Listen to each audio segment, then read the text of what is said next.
جوش میں الحمدللہ ثم الحمدللہ یہ بھی فرض کفایہ ہے کہ بچوں کو تو دین کی تعلیم کے لیے بھیج دیتے ہیں، بچوں کو تو بھیج دیتے ہیں۔ الحمدللہ ہمارے اس مدرسے کی عمر ٹوٹل 2 سال ہے، لیکن 2 سال کی اس عمر میں یہاں صاحب بیٹھے ہوئے ہیں محمود صاحب، ان کے چھوٹے بچے 27 پارے حفظ قرآن کریم مکمل کر چکے ہیں۔ انشاءاللہ رمضان سے پہلے ان کی دستار بندی کا بھی اہتمام یا رمضان میں ہو جائے گا۔ وہ چھوٹے سے بچے ہیں، ان کا ظرف، ان کا دل بالکل پاک تھا، اس نے اس کو اخذ کیا، لے لیا، اور بچے قریب قریب پہنچے ہوئے ہیں۔ کہنے کا مطلب یہ ہے کہ یہ بچوں کی کتاب نہیں ہے، یہ آپ بڑے لوگوں کی کتاب ہے، یہ ہم بڑوں کی کتاب ہے کہ جب ہمیں پتہ نہیں ہے کہ اس میں ہے کیا تو غیر کوئی بھی چیز داخل کر سکتا ہے۔ کم از کم ہمیں اس کو میچ کرنا تو آنا چاہیے، اس آیت کے بعد کون سی آیت ہے، کون سا نسخہ صحیح اور کون سا نسخہ غلط ہے، کم از کم اتنی پہچان ہمیں ہوگی، پھر آگے جا کر ہم دین اسلام کی سربلندی کے لیے کوئی کوشش کر سکتے ہیں۔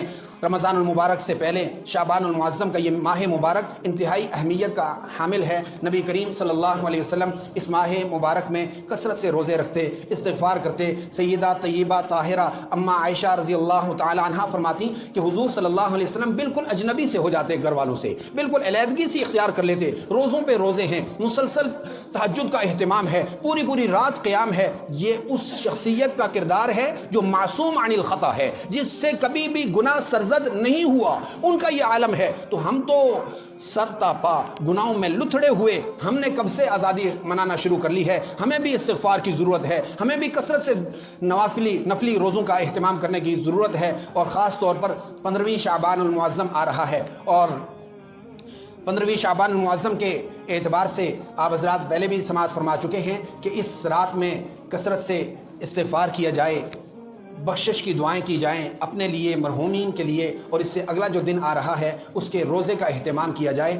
یہ تو روایات سے ثابت شدہ عمل ہے۔ اس سے ہٹ کر جو اعمال ہیں، اس میں پٹاخے بجانا، ہمارے ہی بچے ہمارے ہی پیسوں سے ہماری ہی گلیوں میں یہ جو ایک اودم سا کھڑا کر دیتے ہیں، اس کی قطعاً کوئی گنجائش نہیں ہے۔ ہمیں باشعور قوم بننا چاہیے۔ ہمارے بچے اور ہماری گلی میں یہ کام کیوں کریں بھائی؟ اس کی اجازت نہیں ہے۔ ہاں، ان کو ترغیب دی جائے کہ آج آپ نے 1000 دفعہ درود شریف پڑھنا ہے، ان کو کاؤنٹر، ان کو تسبیح لے کر دے دی جائے، اس کے مطابق پڑھنا ہے۔ آپ نے اتنی دفعہ قرآن کریم کی یہ سورت مکمل کرنی ہے۔ یہ ٹارگٹ جب آپ دیں گے تو وہ اس کو پورا کرنے کی کوشش کریں گے، اور اگر یہ ٹارگٹ نہیں ہوگا تو غیروں کے بتلائے ہوئے طریقوں سے وہی کام ہوگا۔ پٹاخے بجا لیے، حلوے پکا لیے، سوئیاں پکا لی اور اہتمام کر لیا، اور سمجھا کہ یہ دین کی خدمت ہوگی۔ یہ دین کی خدمت نہیں ہے۔ ساتھ ہی بیدار رہنے کی ضرورت ہے کہ اگر نبی کریم صلی اللہ علیہ وسلم کی ختم نبوت کے جو باغی ہیں، اس بغاوت کرنے والے ٹولے اور فرقے نے اگر کہیں سر اٹھانے کی کوشش کی تو ہم میں سے ہر ایک کو بیداری اور شعور کے ساتھ اس کا بدلہ لینے اور اس سے انتقام لینے، چاہے وہ کسی بھی ادارے سے کیوں نہ ہو۔ اگر وہ